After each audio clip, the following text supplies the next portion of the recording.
All of our communities have always stepped up at times when they understand the need. And one of the largest gaps there is really this educational or information gap. Because when they know, they'll do what's necessary.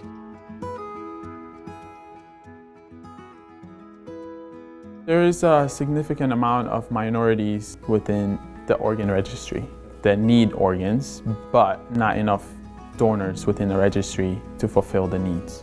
Diabetes and high blood pressure are overrepresented among African Americans, Hispanic Americans, Arab Americans, and are the two major diseases responsible for the majority of organ failure that we see.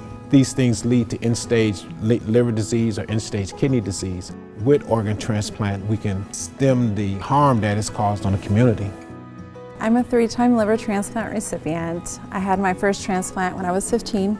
I was so young and everybody was so confused as to what was happening, and everybody just prayed and prayed and prayed.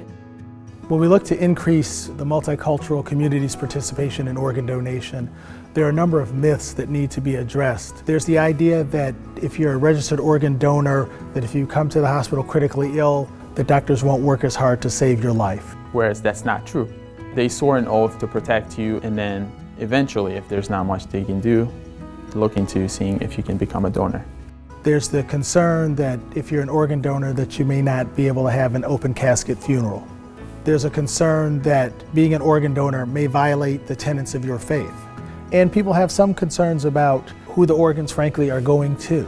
We have so much just in our communities, in our families. We have things in our faith-based backgrounds that impact how we feel about transplants and about disease and about doctors. In addressing the myths that surround organ donation, we have to start from a place of trust. I believe that the strongest way we can encourage the spirit of organ donation is to ensure that faith leaders within these communities know about organ donation. Oftentimes, these faith leaders are seen as sources of support and guidance. I believe that education, starts in the home by having an early discussion about these sort of uncomfortable ideas.